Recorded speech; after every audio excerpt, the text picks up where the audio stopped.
Hello, welcome to the Blue Room in Chicago. We are back on top of a very nice hotel here, and we've got an amazing city skyline in the background. So before we just have a little chat about all the things we saw yesterday, I've got Paddy and Rob with me, which is an architecture tour around the city. Rob, beautiful place, such a cool city.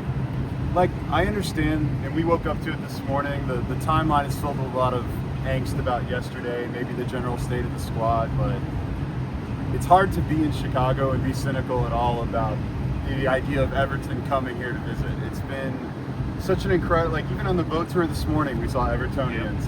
They really are everywhere around the city, and just the impact of being able to bring people to a city like this. I sometimes refer to this as the greatest city in America in the summertime. I think it's just outstanding. So it's been a great trip so far, and you know, results aside, it really is very, very, very special that we're getting to do this together. Paddy, we've been on the boat tour today. We're going to have a deep dish pizza.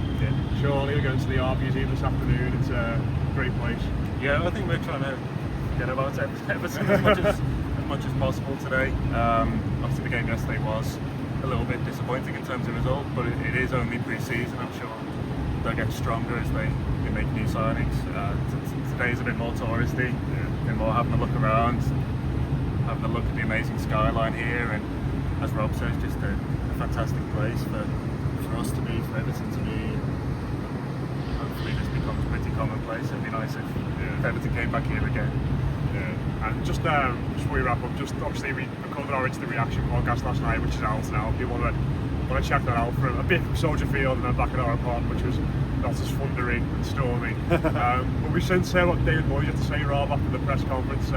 In the press conference, in which he was very annoyed and a little bit snappy. You can see that he was, one or two questions seemed to piss him off a little bit. But understandable, I suppose. But it's becoming a bit of a theme of this trip, really, isn't it? That every time he speaks, he's becoming seemingly more and more agitated and seems to be getting more and more frustrated about the lack of transfers.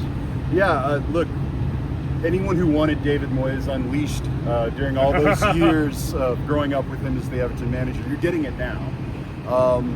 Whether or not it's helpful, I don't really know. I think that if we end up signing the players that we ultimately believe we should or have the capability to do, then everyone will say, isn't it great that we had a manager who would tell it like it is and would exert the right amount of pressure? And so, but obviously if this doesn't go well, then you've created kind of a strange dynamic. But ultimately, look, he's in the first full season of a new contract and a new era with Everton, where I think he feels like this is the opportunity, this is the time I have that cachet, if you will, to be able to kind of push and make some, if you want to call them demands. I don't want it to sound like he's taking anyone hostage, obviously, but I think he's doing the best that he can. The market is a challenge right now for a variety of reasons. I think what we have to figure out is it because of Everton aiming too high in terms of the type of player that they're ultimately looking at? Where do they kind of settle in terms of the needs of finding impact players versus filling out the squad with solid role players that you ultimately need to get through a grueling Premier League season? So there's a lot still to come, but overwhelmingly, I think the most important thing for me, and I didn't know how you guys felt about it, we talked about it in the car this morning, was, to me, the biggest thing that happened yesterday was seeing James Tarkowski play again. Because I think that portends well for the start of the season when you absolutely are going to need him and Jared Brantley. Yeah, Paddy, I imagine seeing Moyes get snappy in those press conferences make you excited for them when the new season starts. Yeah, I don't think I'm excited seeing that. I think we know that can happen, particularly after a result like yesterday's. I think the context is really important in the sense that these managers speak maybe 10-15 minutes after a game. Well, yesterday wasn't a Premier League match.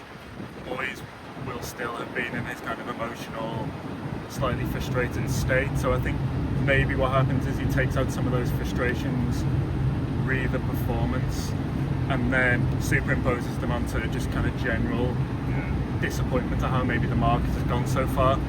Super punchy and super bullish in some of what he's saying. I mean, I've never heard David Moyes speak like this, and maybe part of that is trying to be transparent with the Everton fan base, and I know that's important to him. The other will be that desire to keep pressing on, to get Everton ready for the start of the new season. But yeah, I think that context stuff is really important, because we speak to members of the media, speak to managers and players very soon after when things are raw. They may be on as raw yesterday as they would be for a Premier League match, but I think it's worth bearing in mind. Yeah, absolutely.